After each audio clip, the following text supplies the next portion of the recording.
Hello, everybody. Welcome into the NBA Front Office Show. It's Friday. You know what that means. Front Office Friday! Let's go. We're almost there. Let's go. We're almost there edition. That's right. We are, a week and a half, I guess, away from the NBA regular season starting up.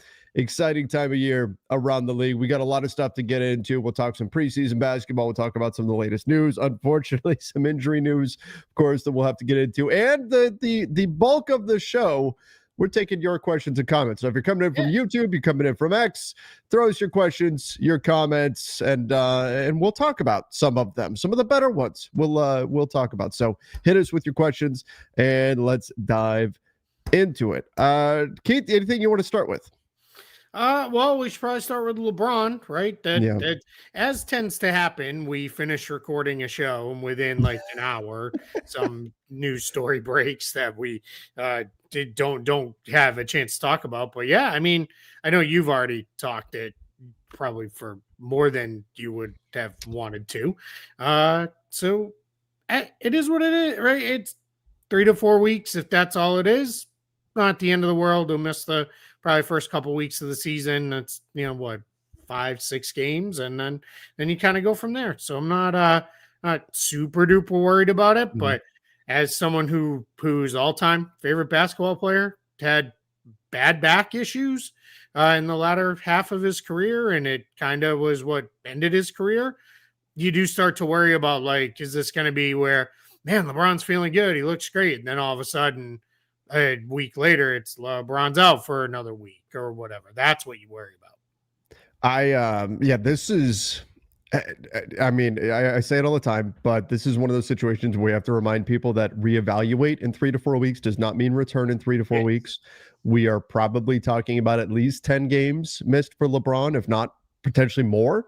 When we look at the regular season, if we're talking about 3 weeks from now, by the time at the earliest when he gets reevaluated 3 weeks from now, then probably another week to ramp up or something like that. Like, and the Lakers have made it very, very clear that they are going to take the long view with LeBron. That's what they were talking about back when JJ Redick and Rob Pelinka did their media day. It feels like it was months ago, but it was weeks ago. Oh, gosh, that happened. They talked about that being the goal here, is to make sure that LeBron is healthy for the playoffs and in the postseason. And that from LeBron's camp, they want him to be, they wanted to go easier on him this year, to not push so hard early on in the season. So with that context, I don't see any scenario where the Lakers rush LeBron back.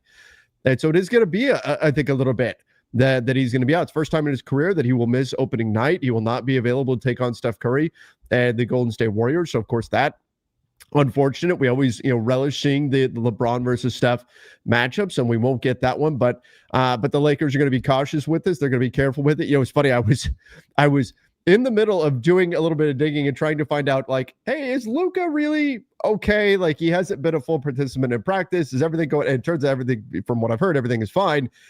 As the LeBron news came through, and I'm like, oh, okay, this is the injury update that I guess we really needed. So, not ideal. He's 41 years old, or going to be 41 in December. This is just kind of the way that it goes sometimes. But from the Lakers side, Keith, does this give them an early look at what life without LeBron may be like? I mean, after all, he is on an expiring contract, and we have no idea what's going to happen next summer. He may re-up with the Lakers. He may sign somewhere else. He may retire. The Lakers might decide not to offer him a contract. Anything can happen. So we could be heading into the last season of LeBron in purple and gold. Is this just kind of a sneak peek at what lies ahead in the future? Yeah, certainly. I think kind of related to the future piece, Dave McMenamin had a piece on ESPN that kind of laid out, here's like the paths forward with LeBron. And I thought it was pretty good to just have it kind of all in one place. And it's all things. I don't think there was any major breaking news in there, other than the most newsworthy item to me was that, like, Luka and Austin Reeves, who are presumably the Lakers' future post LeBron, have not had any conversations with LeBron on, hey, what are you thinking about retirement and all that stuff? And that matches a lot of the reporting we heard with both the team and Luka, where, hey, we're doing our thing completely independent of what may happen with LeBron. Like, and clearly they traded for Luka to be the face of the Lakers for years and years to come. Mm-hmm. I think Austin Reeves, I think, is going to operate similarly. It's going to be, hey, if LeBron's here, awesome. If he's not, then that has no impact on me really as far as signing and staying and all that stuff. So in the immediate, yeah, it starts to give you a little bit of a look at that. I was kind of looking at the lineup a little bit and who might step in for LeBron. I think there's a little more optionality. Maybe you go with another guard or a wing in there. You could do that if you want to do that. If you wanted to keep more defense on the floor, maybe Jared Vanderbilt starts. What would you do from an outside? Because we've talked it obviously over and over and over again on Lakers Nation, and fans are very entrenched into what the starting lineup should be. Yeah. What's your outside perspective? What should the starting five be without LeBron James? Yeah, I'm going to assume Marcus Smart is either not going to be fully ready or at least can't carry a starter's load out of the gate minutes wise. That one I'm just afraid the years of just playing all out style. I don't know how much he has left now. So for me, as I kind of was messing around with it, I was like, it kind of comes down to Jake LaRavia or Jared Vanderbilt.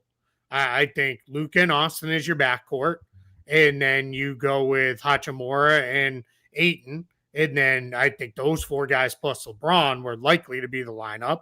Then I think if you want to go more defense, you go with Vanderbilt. If you want to go more shooting and a little more offense, you go with LaRavia. I would probably lean with Vanderbilt and just go that way. It does leave you a little light on size off the bench. That kind of leaves Jackson Hayes as the only player with size, unless you think you're going to be able to get some minutes out of Kleba.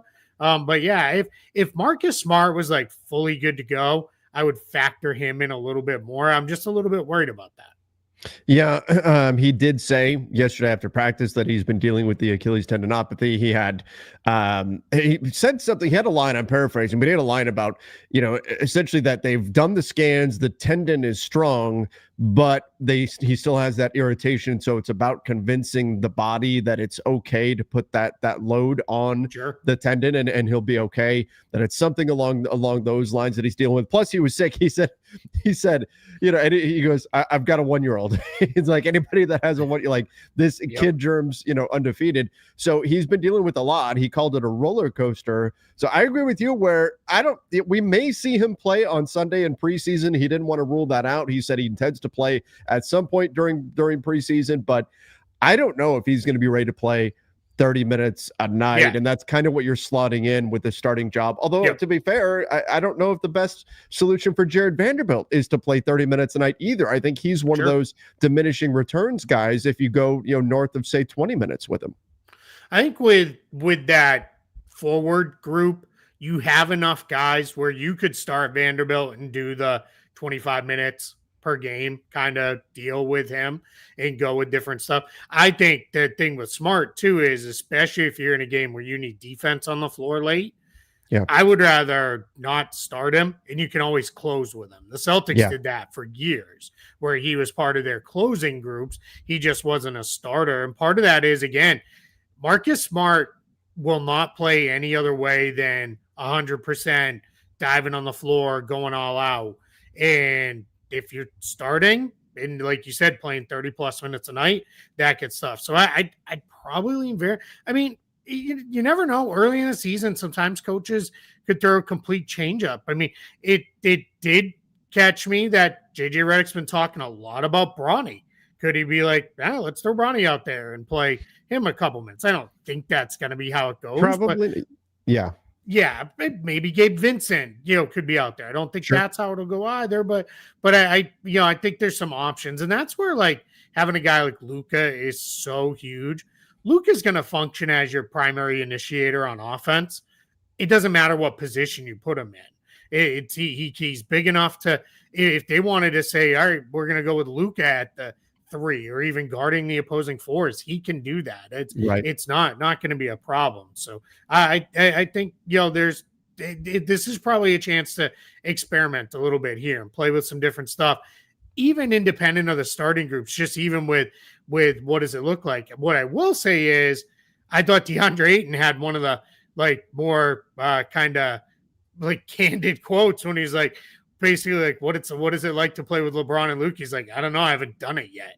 And that was surprising. That I'll say this, and we had the conversation on Lakers Nation a little bit, but Ayton didn't seem to be in the best mood that day. I don't know what it was. He was a little bit combative with a reporter's questioning right after that. That was a very simple, like, she was long-winded in the way she asked it, and maybe he was annoyed by that, I'm guessing, but it was a very like teed up, talk about why it's great being a Laker type question. Like, why have you felt things be different here in LA compared to your other stops? Like, nothing that was crazy. And he kind of, I don't know, bristled at the question. That was right after the comment about not playing with Luka or LeBron, which JJ Redick yesterday pushed back against that and said, no, Luka practiced last week. And he did full scrimmages and Ayton played with him and all of that. I don't know. He did not play with LeBron, but as JJ noted, nobody's played with LeBron. LeBron has not played, so nobody's played. So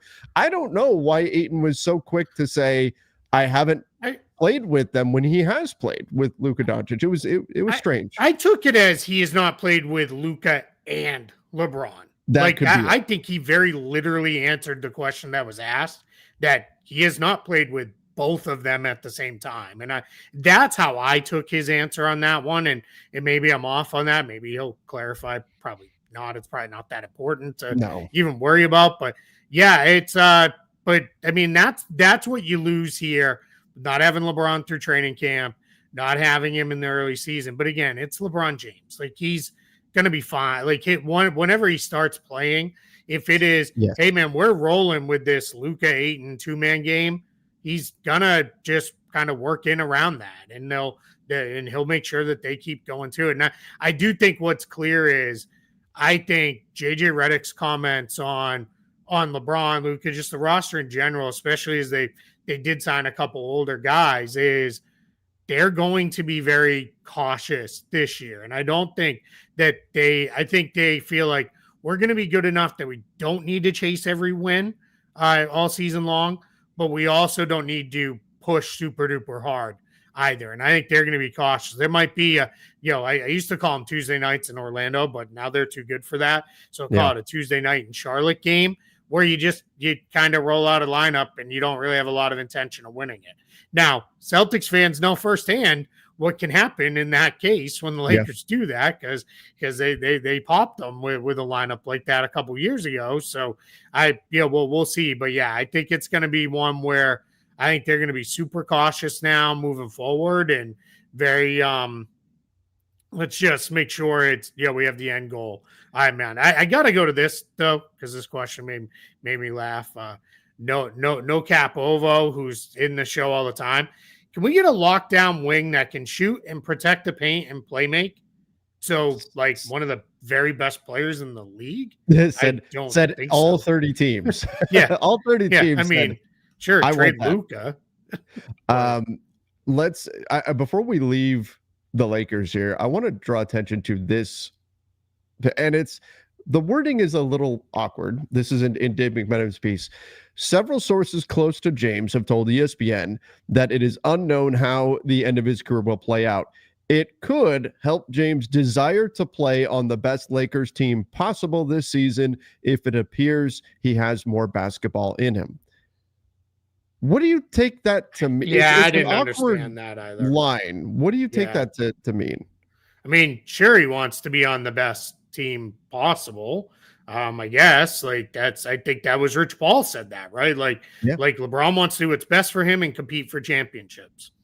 So yeah, of course he would want to be on the best Lakers team possible.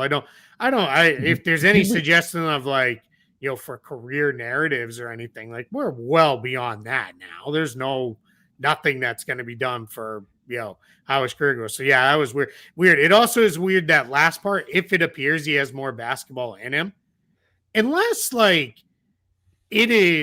back is so debilitating or all of his skill was lost over the summer. He fell off the cliff. He was an all-NBA guy last year, in a legitimate one. There was no honorary let's vote LeBron in there. He earned that all NBA nod. Like, he's still one of the best players in the league. So I'm not really fully sure, unless the other option there is if he's saying, I want to come back, then it could be, all right, you know what? It is time to take 25 million. Yeah. And cut my salary in half. And that's how we move forward with adding a whole bunch of talent this summer and go. And that's, a way we can use cap space and everything else. That could be part of it too. It's just, but you're right. That is a little odd Could you take this as it's Dave McMenamin writing that LeBron, if he feels like he wants to play again, it could further incentivize him to return after this season and continue playing if there's a really good Lakers team to play on? That could be it too. Yeah. If he feels like, hey, we have a chance to play, I'll keep going. But okay. I don't have anything to back this. It's just starting to feel like this is it for LeBron and the Lakers this season. I don't think he's getting traded or bought out. I just think that's, that was part of this article too, is potential paths. That just seems crazy. And the bio thing, it's so restrictive on where he could go to, and all the best teams would be hard to join. I don't know. I just kind of have a feeling that I honestly, I think we're going to see him finish it in Cleveland. I think he's going to go back and do one more year in Cleveland. And then I think it'll be kind of almost like we were talking about with Giannis this week of family is here. I'm going to go play. You stay there and do family life. And then I'll be back. And clearly if he was in Cleveland, he's like, hey, I don't know if his daughter plays sports or whatever, but she's got an event I need to be at. They're going to be, okay, good, have fun. Later. I mean, the Cavs already used to let him take 2 weeks off in the, middle of the season to take vacations. So that's like, a thing. So yeah, I just feel like we're at the end of his time with the Lakers.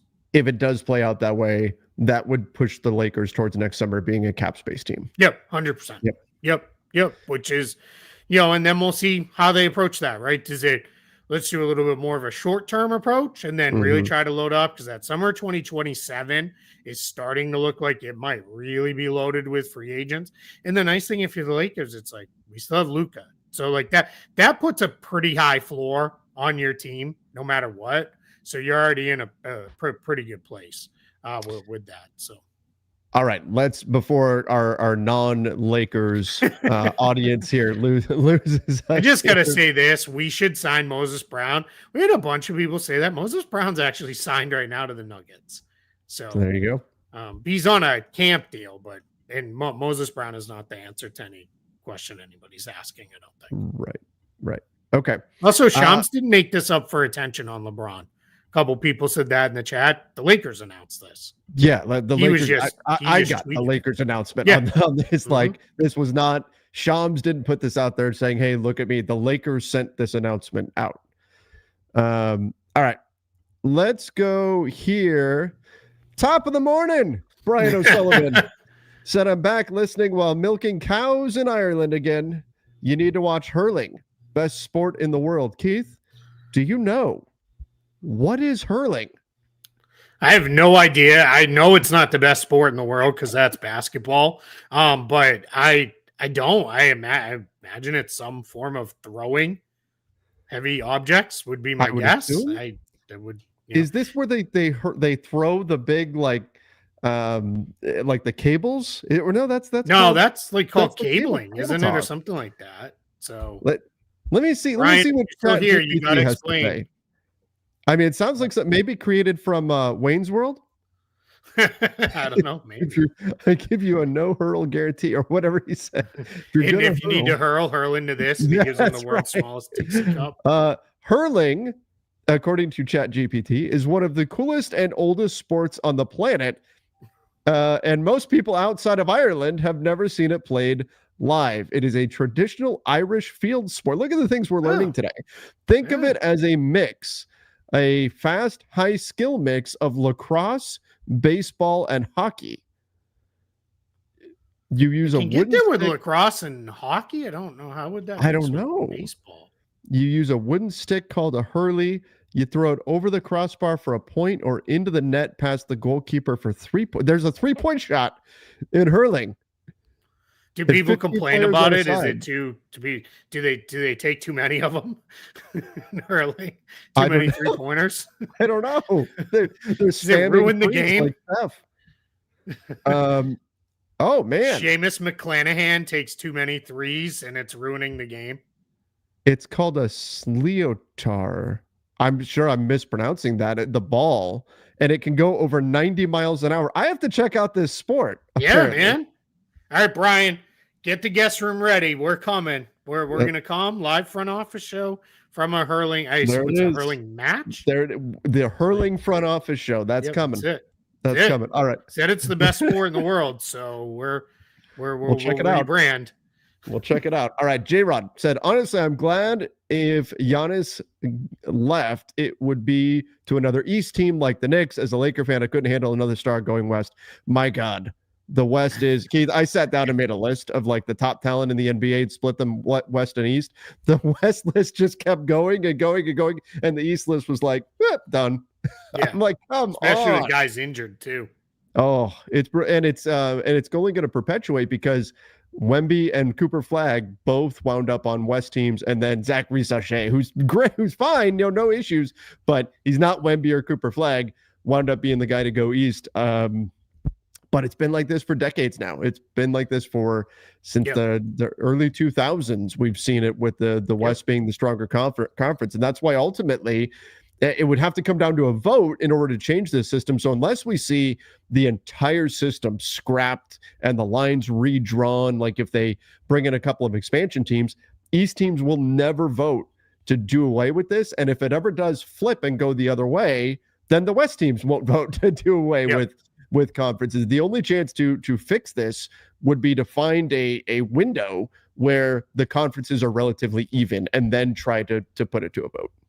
Yeah, and I think, just in terms of who wins the finals, by the time we get down to that point, the top end talent is usually very equal across the conferences. It's pretty rare that it's, one is super loaded, but that is where it's harder to make the playoffs in the West. I mean, we've talked about it. Mm-hmm. Going into this season, the only team in the West that I think you can with 100% confidence say that guy's not there, those guys are not going to be a playoff team or even a playing team are the Utah Jazz.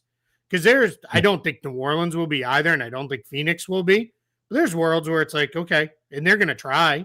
Like those teams are certainly going to try, especially since neither New Orleans or Phoenix has their own pick in next year's draft. So they're going to be, trying to win games. But in the East, I mean, Washington, Brooklyn, Charlotte probably still, they're in.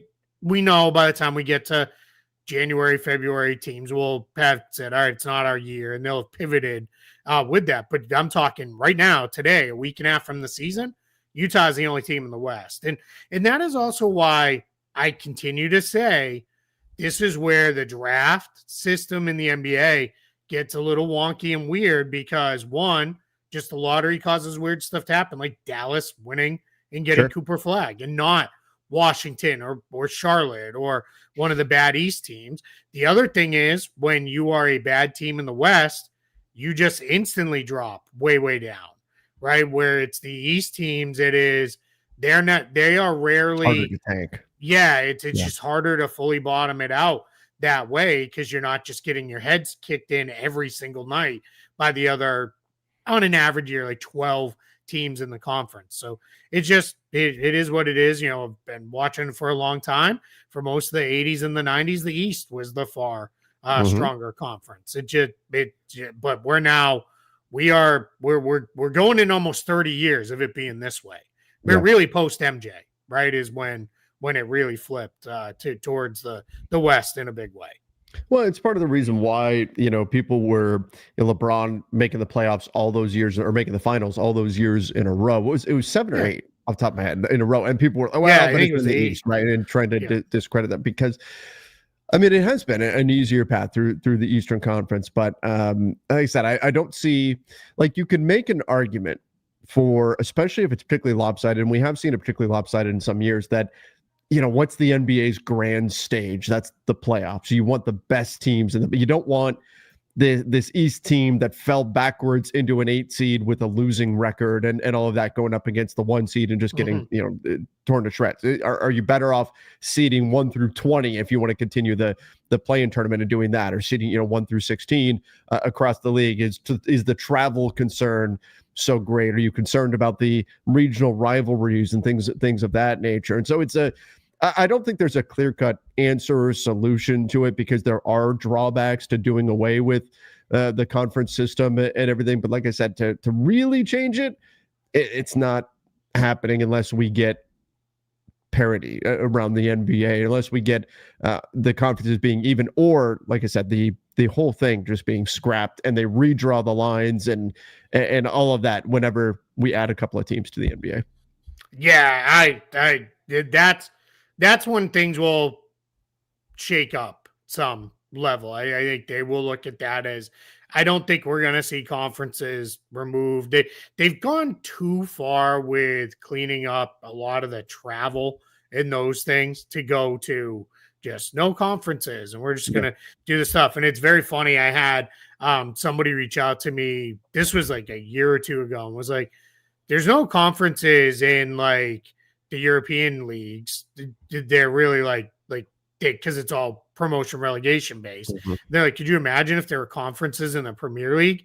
And I was like, yeah, but to get from one end of England to the other is like 2 hours on a plane. Exactly. Like, you're not talking you're not. I mean, Miami to Portland's like a 6 hour flight. Like, right. And you don't want Miami and Portland playing each other 4 times a season. So hey, let's see. Andrew W. says, in a film, Jason Statham says, this, lads, is a hurley used in the Irish game of hurling, a cross between hockey and murder.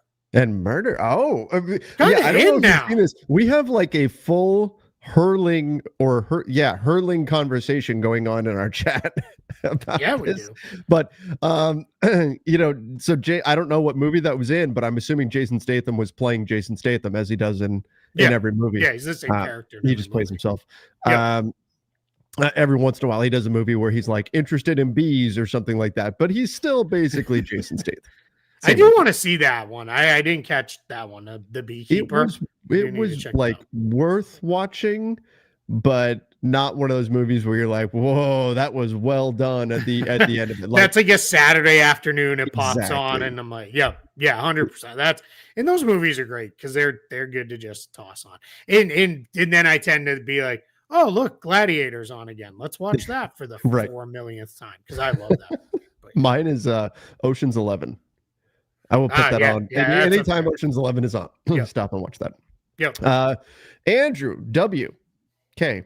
said, question, who do you think will be a potential first-time All-Star? So somebody who's not made an All-Star team in the past that is going to make it this year. Well, I mean, obviously my bias take, and I don't think this is ultimately the way it goes, but I would have to imagine Austin Reeves' chances go up if LeBron is not around and he's putting up bigger numbers. That's on top of mind because we were discussing it last night on Lakers Nation. But who else could wind up being a first-time All-Star this season and kind of take that step forward? Yeah, I'm going to give you 2. One, I'll give you, look at this, 1 from each conference. Oh, I like it. Amin Thompson in the Good West. Call. I think you're going to see some of the stats start to come with the impact, especially if he's in an on-ball role more. You're going to see him pile up stats. And then in the East, Jalen Johnson. If the Hawks are really good, I think there's a chance that the big chunk of that's because of Jalen Johnson, and I think he has a chance. Yes, I love that one as well. I think people are sleeping on Jalen Johnson because of the injury issues that he's had in the past, and so that would be that's one that I think could potentially wind up making, especially again if the Hawks do take that step forward. I'm trying to remember, has Franz Wagner made it? No. I didn't think so because he was another guy that popped to mind. And I'm like, but has he made one? But he would make some, because I don't know if you saw, I think Orlando was picked to finish 3rd in the GM poll the other day. So that's right. Exciting. Yeah, Kevin Pelton had them in his stats-based projections 2nd. And actually, it was like fractional wins behind the Cavs. I actually had him ahead of the Knicks. So much of that comes down to whatever the hell happened last season and has happened in the past, I suppose, with their 3-point shooting is going to be fixed. And if that's fixed, they skyrocket, the Magic do. If they could just shoot the damn ball, it was the thing holding them back last year. If they can crack the top 20, which sounds like a ridiculously low bar, but does not happen for them, they can crack the top 20 in offense, they're going to be probably right around a 50-win team. Any higher than that, like if they could even get to be a league average offense, that's probably going to be a 55 to 60 win team. Yeah. Because their defense is definitely going to be there. They're going to be that good. So I'm there with the Magic. Somebody asked, I can't find it now, who's going to be defensive player of the year this year? If he qualifies, Victor Wembanyama every year, write it in pen and then just have your backup choice if he's not eligible. Keith, I think this is the first year of many years that Wemby is legitimately in the MVP mix. Yep. I think he's in the MVP mix this year. Now, do I think he wins it? I don't know if the Spurs win enough games, but I think this is going to be the breakthrough year where we're talking about him as an MVP, and that's going to continue for the next decade plus, whatever, as long as he's healthy. Yeah, it's just going to be, there's a handful of guys you just kind of write in every year is like they're going to be somewhere in this grouping, and defensive player of the year for him, 100%. He's going to be way, way, way, way up there. All right, let's go here. Why isn't Victor Oladipo in the league? It feels like he is a quality backup guard. Got to prove he's healthy. Did you see him the other night? I didn't. So he's playing for a team from China. Now, he is not signed to that team for the season. As far as I understand it, they're here. It's the, I'm going to butcher it a little bit, but it's I think you say Guangzhou. Long Lions, and it has 2 O's in long, which I like to think is like they're really long lions. Long. But they are I'm sure it's something far more meaningful than that. It's like you crossed a wiener dog and a lion or something like that. And that's what you get. Exactly. So he's playing for them along with a couple other American players because they're on an American tour for the preseason.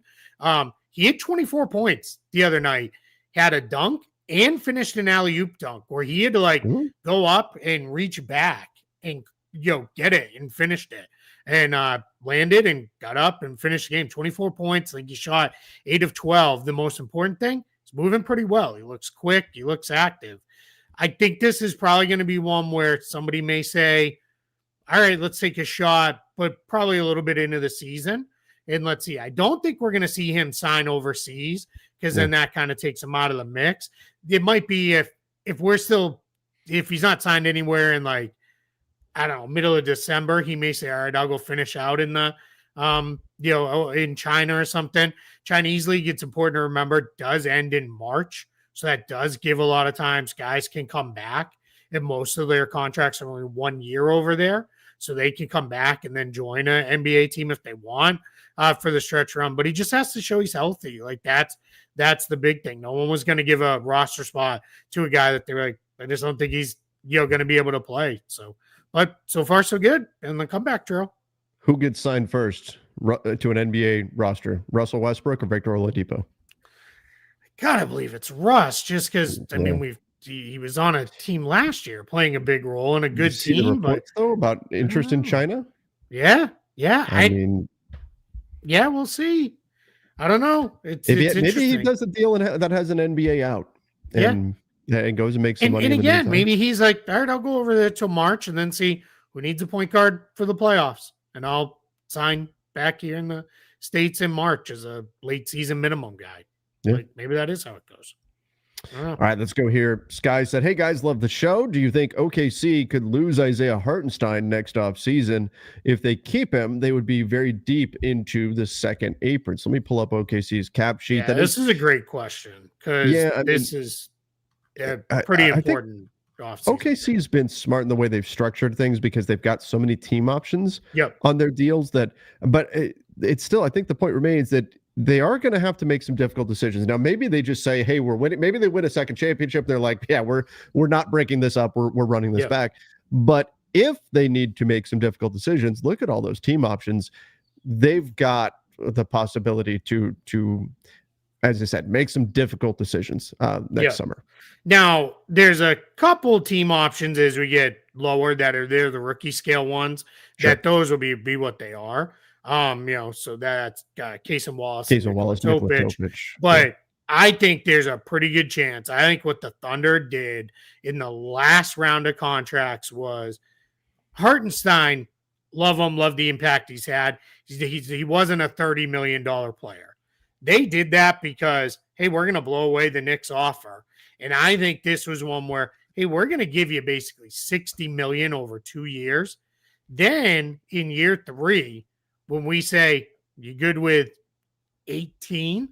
He's like, yeah, let's go. Because you'd already given him a lot of money up front. It's like a form of let's super front load a contract. Because look at the 2 in purple.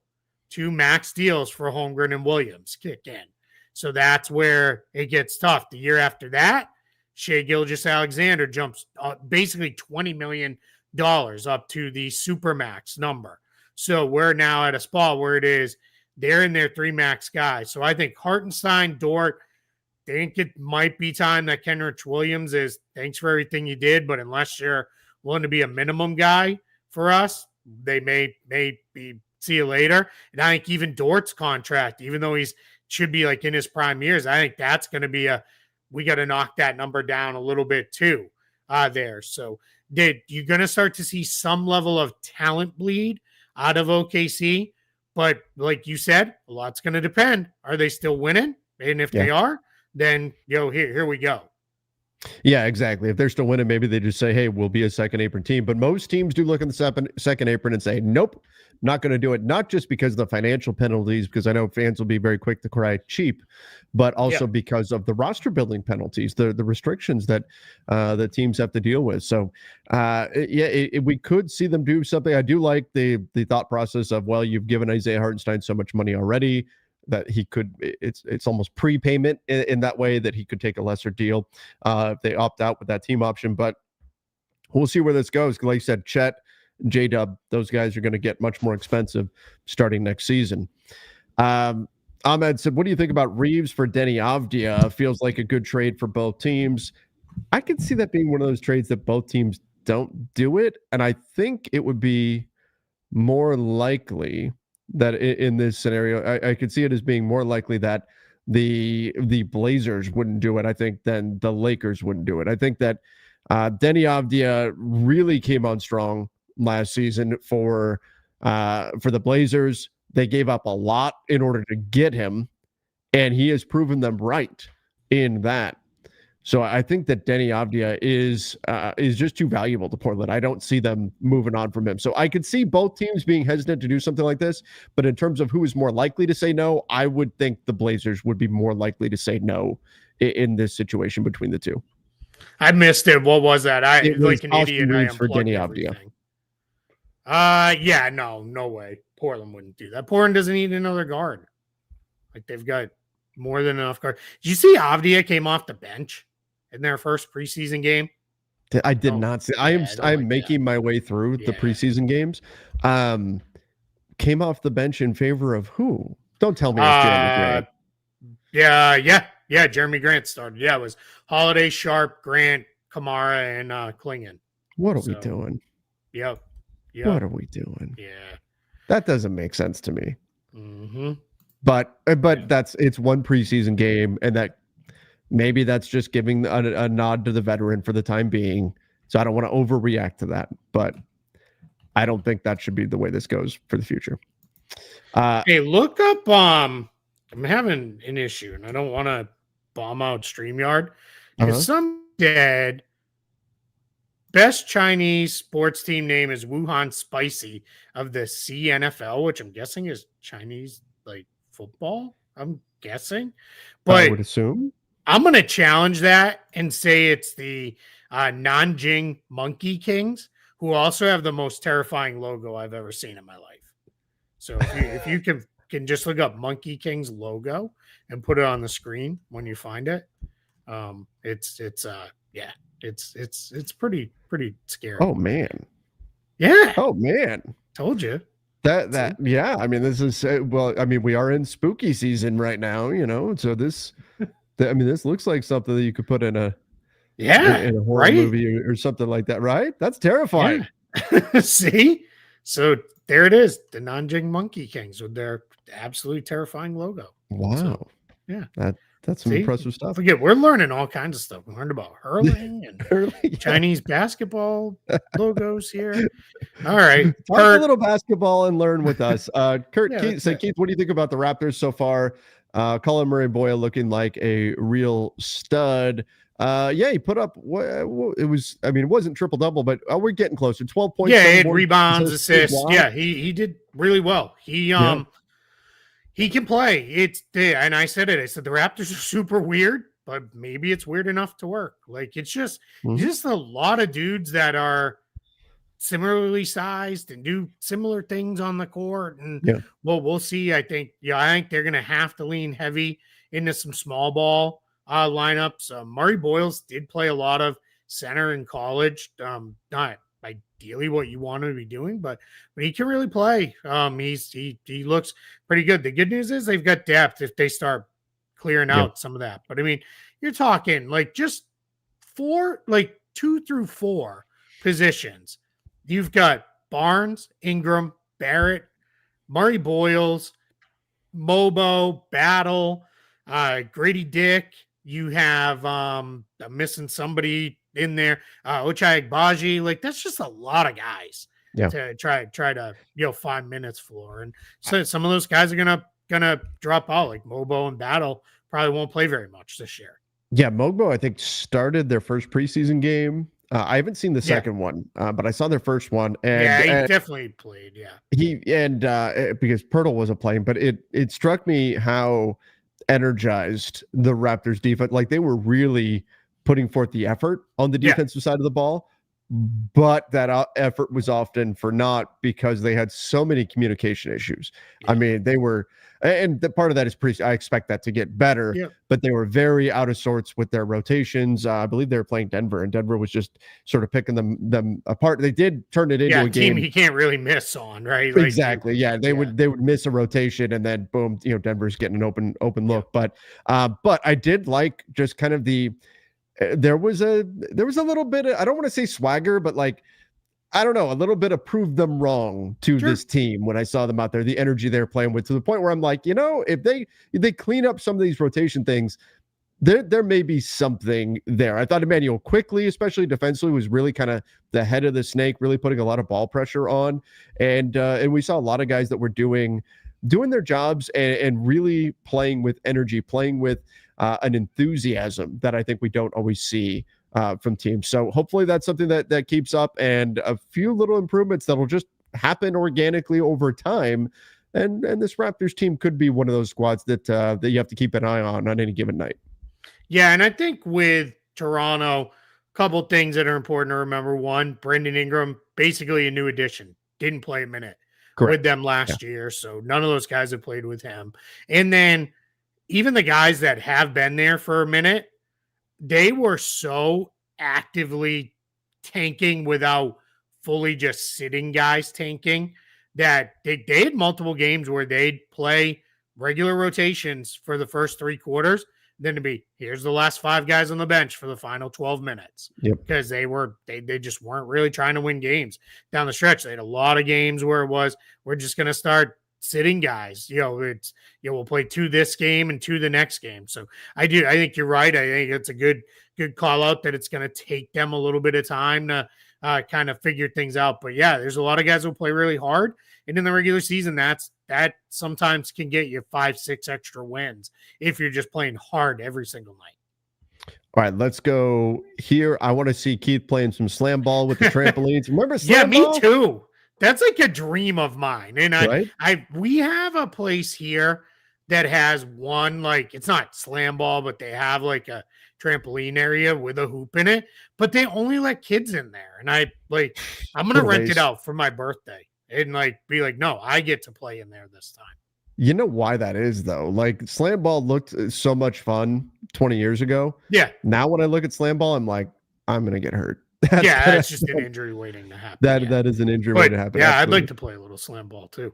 And then I think it might have been the same person or somebody replied and was like, I bet Keith can dunk. Absolutely not. But I will tell you, we had our gym in the junior high where we would have to like practice in, like, for most of the country that's middle school, but we call it junior high in New England. We you could lower those hoops down to 8 feet. And yeah, man, on an 8-foot hoop, I was like Shaq in there. Let's go. Oh, the good old days. All right, we've got a few more questions to get to, and we will get there in 1 minute. Great presenting sponsor for the Front Office Show is Sleeper. If you've ever heard of the Sleeper app, here's a little secret. It's more than just a platform for season-long fantasy leagues. This year, millions of users enjoyed playing fantasy sports on Sleeper, but the app offers so much more. Live stats, real-time updates, and visualizations on all stats, plus a news feed. This is so critical for me. Get lightning-fast updates on your favorite players and teams, a real-time chat. You can engage with other users about individual plays and performances during the NFL and NBA season. So download the #1 sports app today and experience it for yourself. If you can see, I've made a couple of season-long picks there. Some deep cuts.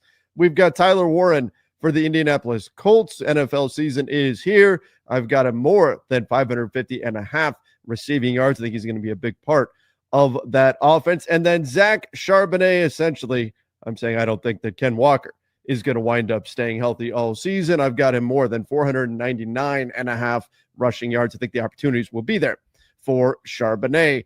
So click that link in the description down below. Use the promo code CAPSPACE, and you'll get up to a $100 match on your first deposit. Terms and conditions apply. See Sleeper's terms of use for details. Currently operational in over 25 states. Check out Sleeper today. All right, and of course, Sleeper does have a great $20 promo free entry going right now. You guys can check that out. Like I said, Sleeper, great presenting sponsor for the NBA Front Office Show. Use the link in the description. All right, let's go here. Caleb said, if Malik Beasley goes to the Cavs, are they the favorites to win the championship with the stars and depth they have? Not over the Thunder. No, yeah, not over the Thunder. In the East, for sure. I mean, it might be anyway. They are the favorite to come out of the East right now, are they not? Yeah, I would think they are. It's got to be them or the Knicks. It's probably, you might be able to find one place, one another place, and that feels about right going into the season. But yeah, you get Beasley, that would push them comfortably ahead of the Knicks because that's the one thing they're missing. Max Strus is out, and Max Strus at media day they were talking about he didn't have a boot on, but he wasn't walking well, and so it doesn't look like he's anywhere close. So that's a little tough. I do like they've been starting Jalen Tyson in the preseason. That he gives them a little something they don't necessarily have. He just plays with a bunch of energy. He plays. Mm-hmm. He's really athletic. I like that in that lineup for them. And remember, Darius Garland, we'll see, still iffy if he'll be ready to go opening night or not. But yeah, again, Malik Beasley fill in for the shooting that you won't have for Strus for a while. Sure. Yeah. Looking right now, this is just one sports book that I'm looking at. The Cavs are plus 250 to win the East. The Knicks are plus 275. So almost even. Almost equal. Yep. Aces said, thoughts on the rookies in the Nets versus Suns preseason game in China? I did not see it. It was on too early. I did not watch that. I have not. You did not watch it. I watched the entire thing. Let me rephrase. I did watch the entire thing, but I had to go back and start it late because I thought it started at 9 and it started at 8. To be clear, Jaeger Joman did not play. He's dealing with plantar fascia, so he's still out. I thought Nolan Traore looked good at moments. I thought Ben Saraf looked okay at moments. Traore got the start in this one. A little loose with the ball. The whole game was pretty sloppy. I want to say each team. Just look at what you have on the screen there, and you start doing math. I mean, the Nets had about a bajillion turnovers. The game went into overtime. My God. 32 turnovers? And scroll up to just the bottom of the Suns. they had quite a few turnovers too. Yeah, they had 21. 21. Yeah, I mean, this was a super sloppy Good game. Lord. But yeah, I thought moments for each of those guys. I thought Danny Wolf looked pretty good for Brooklyn. I think he's going to be something. But yeah, no Joman in this one. We don't know if he'll be ready for the start of the season or not. So, we'll see. Where that kind of goes. Drake Powell got in later in the game. Mhm. He's interesting-ish with that. Cam Thomas played well for Brooklyn out of the gate. So yeah, so far in the preseason, I think Danny Wolf's looked the best, but it's of the rookies. But we'll see. They're all going to get plenty of minutes. I see Day'Ron Sharp did Day'Ron Sharp things. 5 offensive rebounds in 19 minutes. Yeah. He's a monster. Yeah, he's going to be really tough for them. It's going to be interesting how they sort through their front court options because Claxton is back, fully healthy. They actually ran some stuff through Nick Claxton in this game.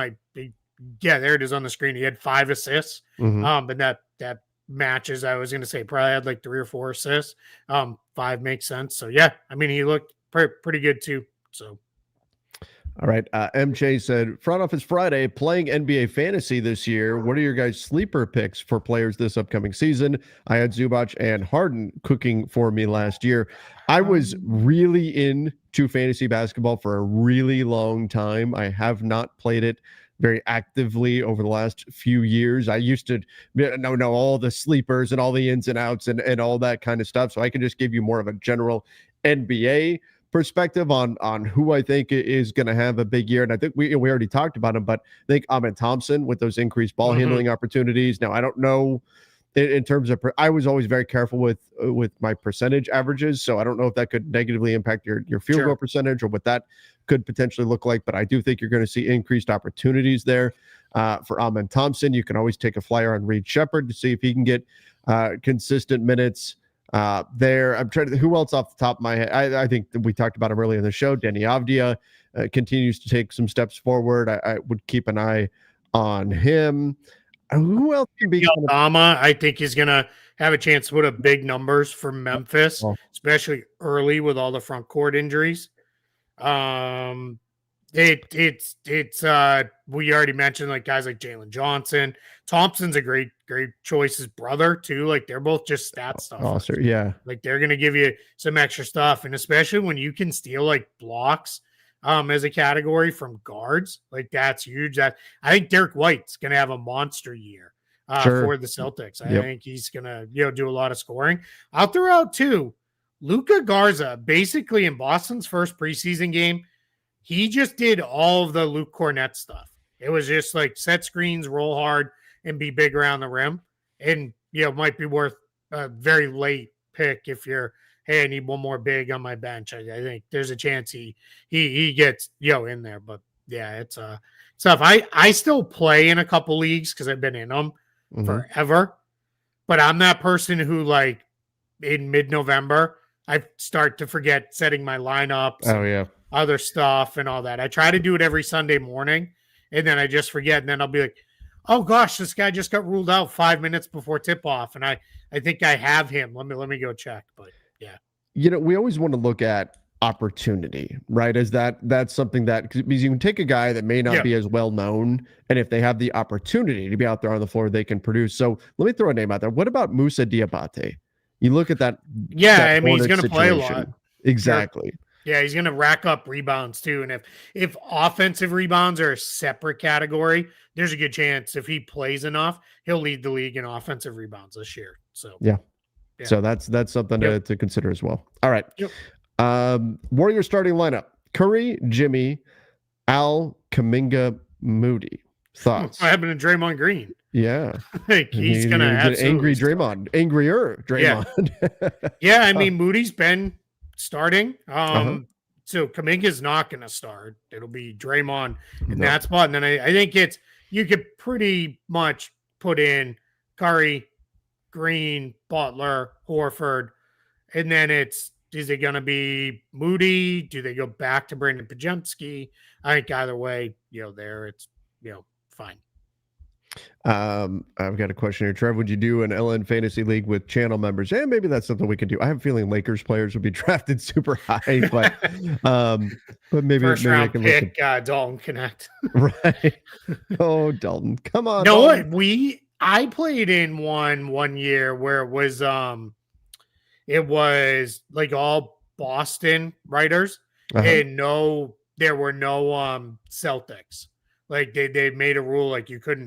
You weren't allowed to draft any Celtics, and that was because none of them wanted to be like, actively like rooting because and we played for charity. So there was money involved, and the money went to a charity. But that was the rule. There were no Celtics allowed to be drafted. So that's interesting. Yeah, just to kind of keep it a little more on the level. All right, couple quick hit ones here. Yeah. Because we get up. So my wife just got home with we're eating a very late lunch because we were headed to a late night soccer tournament starting tonight here. But assuming the weather holds off, it's not the nicest weather here today. But can 2032 picks be traded right now? Absolutely can. Minus Boston, Minnesota, and Phoenix. They're when can 2033 picks be traded? That'll be next summer. Yeah, after like the year with July 1 is over. Yep. Yeah. Yep. Okay. So, can anyone sign Markelle Fultz? Sure, free agent. Anybody why not? Could sign him. Yep. Somebody could sign me too. I'm just that's true. We're free agents. We could get signed. That's it. I'd be willing to take a minimum deal. And then there was. I think LeBron's gonna be out November 15th. I'm guessing this is maybe somebody with tickets that night. Yeah. Who knows? I think at this point with LeBron, who knows if he's gonna play or not.